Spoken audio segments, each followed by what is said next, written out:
Well, just a few introductory comments and then we'll get into the data.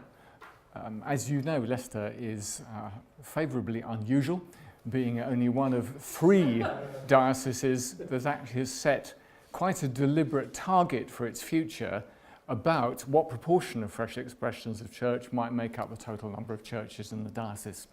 And to that end, as you know, you've appointed 3 pioneer development workers, 2 of whom are able to be here today. That's of October 14.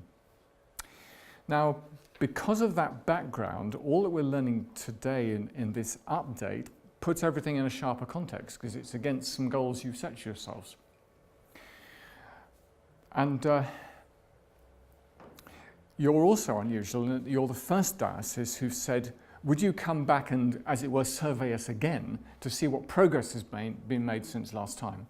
And to me, this is all admirable, and we've been very glad in the Church Army Research Unit to do this. Now, the collection process took quite a time. So just on the screen, the data that you're seeing only goes up to the end of 2014. It would be very admirable that it was later, but because the collection process went across 15 and 16, we wouldn't be comparing exactly like with like. So it seemed better to do a thorough job on up to the end of 14 rather than a partial job with lots of unknowns a bit further on. In addition, since we visited you early in 2012, we've learnt a bit more about how you best do this. And part of that is us inventing a whole set of new questions, or further questions. And because of those, of course, there's nothing to compare from the 2012 data to what we've got now. However, let's begin to get into the data itself. And perhaps one of the first things is, so how many fresh expressions of church have you actually got? And I think we're seeing here what I'm calling an analogy of sort of twin tides. On the one hand, the number has gone up by 20, but on the other hand, a significant proportion has stopped or died. And those two are obviously are offset with one another. And as far as I can see, you've got 6 from 2012, another 6 from 2013, and 8 in 2014. And we know that 15 contains at least another 5 and probably more. And I just don't know about 16. And part of me wants to say, well done, fantastic. I applaud your culture of risk-taking. When we say, well, so where are we towards the goal? Well, generously, at the moment, if you count the 72, we're only at 17%. So clearly, there is further to go. And that mixture of encouragement and quite intimidating long-term goals is the sort of mixture of the picture. So that's a number of fresh expressions of church. And as far as I can see in conversation with Barry and others, again, you're ahead of the game in being serious about diocesan and other diocesan officials being on message about counting fresh expressions of church within the number of churches. And in some other dioceses, that's very much in its infancy. So again, well done. I'm really glad to see that. What about attenders? Well, there again, encouragement. So about sort of 400 extra people, clearly something to be celebrated. You can see here that there's actually more of a gain among the under 16s than there is about the adults. I think probably 2 reasons for that. Since 2011-12, more messy churches, of course, all age. And also, for the first time, we've included what we've called all-age worship, because when we did our work the first time round, people said, oh, we would call ourselves this, and it's not one of the categories you provided. And so that comes to about 1 in 6 of the AWA, but it doesn't account for the differential you'd make by frequency. Is a person who goes to a fresh expression of church on a monthly basis a quarter of a person, if for a diocesan count, or not? And AWA nationally has shifted how it's done things and said, yes, it is a quarter of a person. If you took that out, we reckon it's probably then about 4% less. So you're talking about 11% rather than 15. And this, I think, is significant, and again, good news. Your under 16s is up 38%. That's quite an increase. And if you look at the proportion of under 16s you've now got 36% of those people attending Fresh Expression of Church are under 16s. That's very much actually the national average with the other dioceses. But the really significant thing about that is it's about twice the number of under 16s you've got in parish churches. And as we look towards the future, and we know the Church of England is greying, this is actually a highly important statistic. Now, we don't know that all those people will stay, but if you don't start with them, nothing to build from. So a really important factor there. And interestingly too, we've done some further work, not just talking to leaders, but also attenders. And where we've gone to controlled parishes, 16% is a sort of figure we're finding for under 16s in parish churches. So 36% is encouraging. Of course, it's partly affected by the messy church figure, but not totally. What about the years of start? What sort of trajectory are we seeing in the diocese? We've done this in 7-year periods, and in the first sort of 14 years, I mean, clearly it's a very minor story. And after mission-shaped church, but doubtless for other reasons too, an enormous step up, 51 in that 7-year period. This 14 here in 2013-14, of course, only represents 2 years. So divide by 2, multiply by 7, that will be the projected figure for 2013 on to 19. So what it looks like to me is very modest start, big jump, and then at the moment, plateau at that level. Now, what's going to happen in the future? Very good question. I did myself a little calculation and thought, well, if you were to get to 50-50 by 2030, how many starts are you going to need? Now, the only thing I can tell you about that graph is it won't be like that. Because actually life is just not like that, and there will be ups and downs. And also that was calculated before I thought, oh, we ought to also compute the likelihood of 10% death rate in these young churches. That's what we seem to be finding so far nationally. But you know, great how far you've got, that's really good, but of course, in a sense, the number of starts per year, the path seems to get a bit steeper. Don't want to intimidate you, but I guess we've got to be realistic about where we're going. I thought it might be interesting just to put out what are the most common examples. I've put it in the pie chart. Sorry about all the labels. Messy church, if you just have a look at them. Clusters, special interest group, cafe church, all age worship, community development plant, child focused church, traditional church plant, alt worship, network church.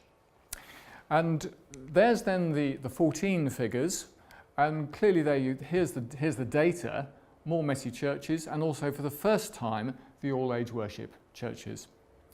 Now, the thing which looks like a decline, but I think there's another reason for it, is 25% here network churches, only 6% there. That is because when we looked at the individual records, the clusters in the city from Holy Trinity Church, just with the way they filled in the form, didn't also tick network church, but probably they are.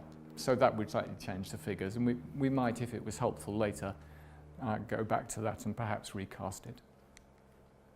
What about frequency of meeting? Well, again, what you're seeing is the increase of the monthly examples and the concomitant decrease of the weekly ones, and this is the advent of a larger proportion of messy churches in your picture. But your proportion of messy churches is not disproportionate to elsewhere. Nationally, I'd say it's about 32-33%. Here it's 27%. So you know, you're not crowded out by them, but you've got more of them than you used to have. And what's the growth pattern across time? Normally we take a snapshot, but because we've got data going back a few years when we recorded it, you can actually get some view of what's been happening over time. And you can see there's not a great deal of difference in the proportions between the two times we've looked at this.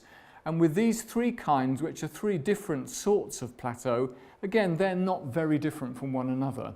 What may be more of interest is to compare it to the national figures of the other dioceses.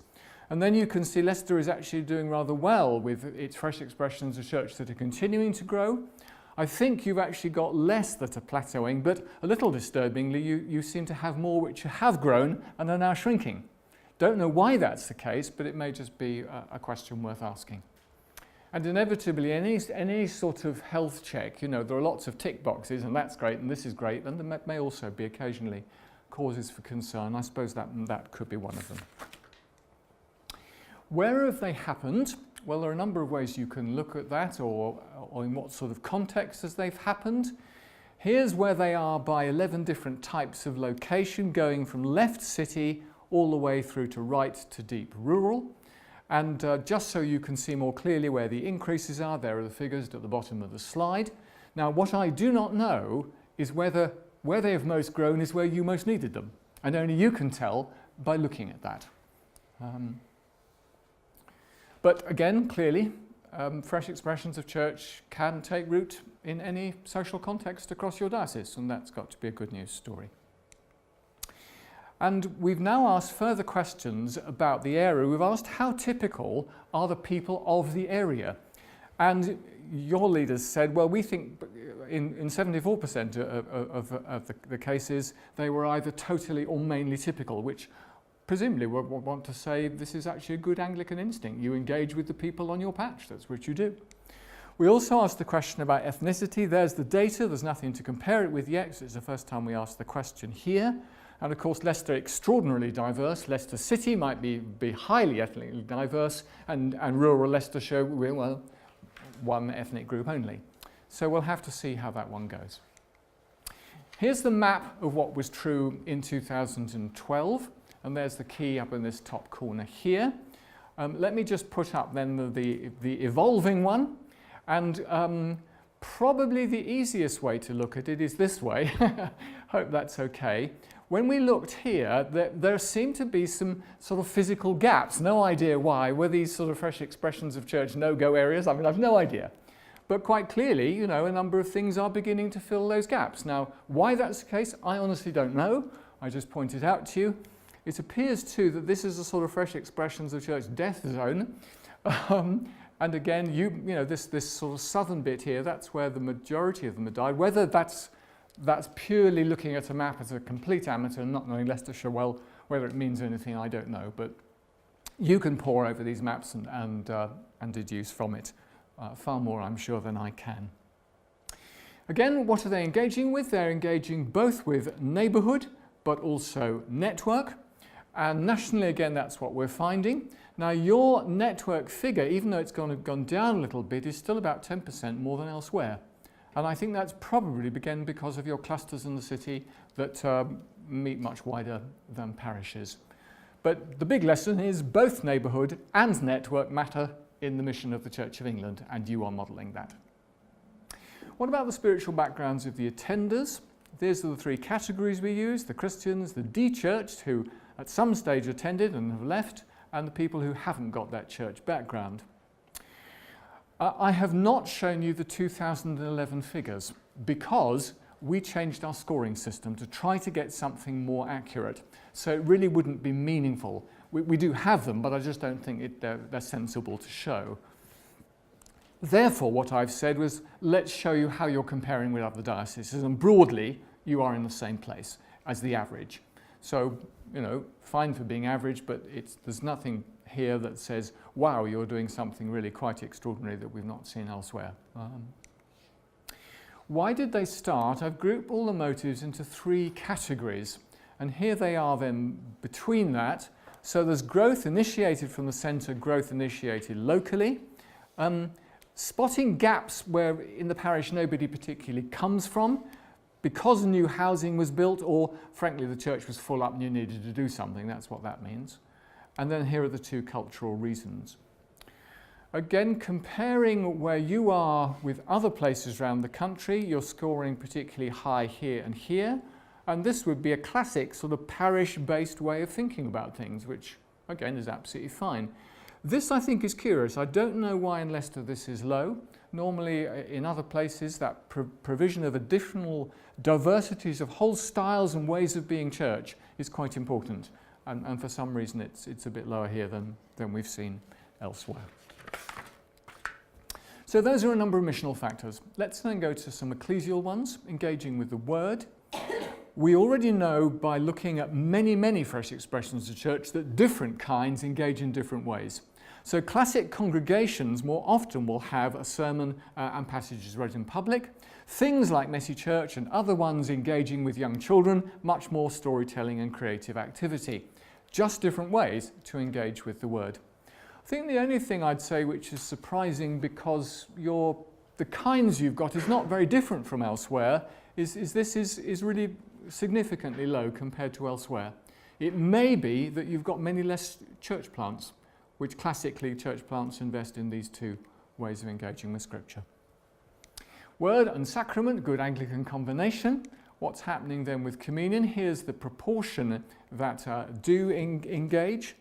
And there are a number of encouragements in this whole sustainability area, and comparing this data from 2011 with 14, 9 more fresh expressions of church that used not to be doing communion are now doing so. For those who are not doing it, well, why? We ask the question. And interestingly, a very typical proportion saying, well, it's just we're not yet at that stage. And in dealing with young churches, registering intention, thinking about the future is a really important way to look at that, not just measuring what have you done already. It would be unfair to ask of a young child that in all ways it performed as an adult. Maybe the same is true of churches. If they do have communion who presides, this might significantly alarm a number of Anglicans, that a third of them are into lay presidency. However, what I think we're seeing there is a number of saying, well, in a mixed economy, actually we have agapes in small groups, and when we do fully Anglican communion, that's clergy-led in as it were, the Mother Church. So I don't think the horses need to be too frightened about that one. We now know something more about the frequency, and in the past we just asked yes, no. Now, of course, if half of your fresh expressions of church are meeting monthly, they couldn't possibly be doing weekly communion, obvious. So probably monthly, quarterly is where you would be looking in view of the proportion that meet only monthly. What about baptism? Very similar picture. Again, the proportion who are engaged with it is going up. The proportion who say, well, it's just a developmental issue for us, we will be getting there. Again, that's also gone up. And just a bit of data there about who presides. And interestingly, much less lay involvement in doing that. Anecdotally, we quite often hear people say, well, the fresh expressions of church member would be quite happy to have the baptism in the fresh expression of church, but granny doesn't want that. Or they've all got to come from around the country for the baptism party, so it's got to happen on a Sunday, but actually our fresh expression of church meets on a Wednesday. So I think that to some extent depresses the figures for what happens at fresh expressions. What about roots in discipleship? And again, there's an encouragement here. The lower the not at this stage figure is, obviously there's a sign of progress, and yours again has dropped. So all the way across the measures of ecclesial maturity, there are signs that something positive is happening, and that's good. Again, comparing National and Leicester, if you look at the one-to-one meetings in the small group, these green bars, the national figure is much lower. Again, I think that's attributable to the clusters. We went through those, and all of them said, we all do this, we all do one-to-one, and by definition, they are all small groups. So that slightly inflates your figures. Again, steps towards 3 self-responsibility. Once again, progress in ecclesial maturity is what's being demonstrated. Bottom line, now only 6% have said we're not some way down that road. So again, encouragements, I think, for you there. What about routes taken in evangelism? There's a whole range, and classically building relationships, inviting to worship or events is the most common thing chosen.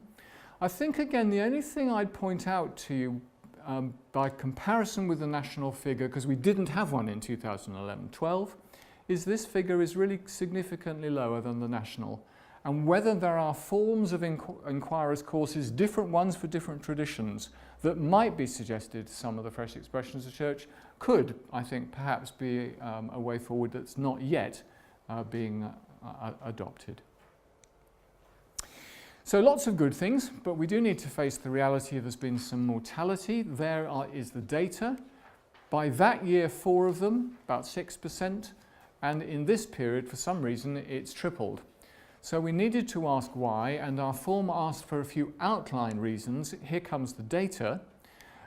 This is a pair of 2 things. Either the number started to go down and people said, well, I think maybe it's had its day, or because it served a particular age group, that age group grew through but was not replaced, and that was the tactical error. The most common one still is, well, leader problems. That doesn't mean they were nasty people. All it means, in some cases, it was leader burnout. And in other cases, a larger proportion of it was the leader left and was not replaced. That is a significant issue in young churches. Sometimes the team was just no longer up to the task, or it wasn't really any longer engaging with the context, so you've got a mixture of ecclesial reasons and missional reasons. And I wish we knew more. I think, sort of church pathology usually has lessons to teach us, even if it's a bit morbid, but at least we've got a little bit going on here. Talking about leaders, let's get a few bits of data about leaders. And here's, if you like, by ecclesial status. And here is the lay figure. You used to have the highest lay figure in the country. The only reason it's gone down is you've converted some of your lay into LPMs. They're still the same people, so we put the LPM figure there, and it's now 17% of the whole, or I think it's 18 people, as of 2014, and I know there are more coming through. So it's a significant, largely lay movement, even more so than in other dioceses. In many other dioceses, it's 50-50 ordained and lay. So again, there's something special going on in Leicester there. Who is doing it in some ways? Well, I'd want to point that out to you. Your female figure was already high. It is now the highest nationally. Why that's the case? I don't know. I'm perfectly fine with it. It's just one of the features of what's around here. And most of those people are either part-time or spare time. So it's a whole new thing that we've just really not seen if you take a 10, 20-year view of the Church of England, of what's actually going on here. What training did the leaders take? And again, interesting picture in Leicester. Here's the MSM figure, 16%, but put that in context. The context across 10 other dioceses is only 5%. So you were doing 3 times as much as other people. However, some people get the impression that mission-shaped ministry is what has fueled the whole fresh expression of church agenda. Those figures say, no, that can't actually be true. So we want to be glad for what's happened, but not actually over-attribute causality to it. Training event, that will largely be messy church events. And with that being the single largest group, not surprising that's there, but still with all of that, only 59% of all leaders have taken any. And it may be that others have had training in life, and that's fine, and that's what's taking them through. Leaders and teams. Team sizes, 2 things I think we noticed. One is that the 1 to 2 people only proportion has gone up. It's not massive, but it's at least 50% more than it was. And it's a mixture of lay people, some lay licensed pioneers, 1 reader and 1 clergy person. Still, 3 to 12 is the typical size of team. And again, that's good news for a diocese, because that means many parishes actually would be capable of doing this if that was the guidance of God, that there's something that should be begun. You don't have to take 20, let alone 50 people. It's just simply not true. It can be done that way, but it needn't be. And what kind of mission support? Technical language from Breaking New Ground, the report of 1994. Runner, the analogy from strawberry plants, how they grow. Sends out sucker, supported from mother, close support and so on. That's the dominant story here. That's absolutely fine. Grafts and transplants, which are more typical in the capital and the dioceses there, simply are not a large part of the picture here. I'm not saying they can't be. At the moment, they just aren't. A few wider considerations. Where in relation to parish boundaries? Again, the messy churches and the all-age worship will feature here. And this is really a measure of the clusters. What about legal identity? This isn't 21,121 have got legal identity, I wish. As you can see, the majority have none. Quite interesting, actually, when they occurred. Conventional district was only used really now some time ago. Extra-parochial place, again, was used and now I think is being superseded, and Bishop's Mission Order since 2006. But both EPP, BMO, conventional district are not an appropriate instrument for something which is parish-based. At the moment, we have no legal instrument for parish-based fresh expressions of church. All the time everything is well, fine. It's kind of like right to remain, but Brexit, anyone heard of that? And will other people have to leave the country? You know, if the incumbent changes, isn't in favour, or the diocesan culture should change, heaven forbid, nothing to protect them against more powerful voices in the church. And I think it's an issue. What about who can do it across the traditions? Again, an oopsie from us, we forgot to include the liberal tradition the first time we're doing our research, and we have repented and gladly included them. And again, the picture we see here, not very different from what you see nationally. All traditions can play, some traditions play more than others. In Leicester, you've got this figure again because of the clusters from charismatic, evangelical, Holy Trinity. And that's giving you a rise there above other things. What about ecumenical partnerships? Well, actually, there's a rise of ecumenical partnerships in the diocese. It's not very large, but it is there. Now, it may be in a post-Christendom world where, frankly, our denominational peculiarities are just peculiar to other people. If you're in contact more with the non-churched, to do things ecumenically may well still make sense. And there seems to be a little indication here that you're slowly increasing that proportion. We ought to talk a little bit about the exclusions. That was your figures of different. This was a sort of stepping stone on the way to fresh expression, but not yet there. Would be one, but it doesn't meet often enough to be counted. A good mission project from a church, but the aim was to go out and bring people back, not to go out and then form a church with people where that is. So something different, perfectly valid.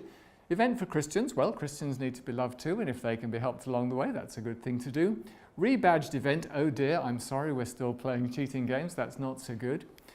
Overall proportion 42% excluded, which is still a level of confusion. However, look at the national figures. Nationally, it's 60%. Again, you guys are doing better in terms of recognising what is a fresh expression of church, what isn't, and learning to value them all for the different things that they contribute. Because Mads, Jonathan and Matt did the collection, we don't know what they excluded, so I'm sorry, I can't give you a figure for that. You may have got it somewhere, and it could be included in the future. With the overall comments, let me just simply put them on the screen. You can read them. There's no need for me to, make you do anything different. That's the AWA over, say, 6 years, something like that. Here's the analogy. There's a tide going out, but there's also fresh water coming in.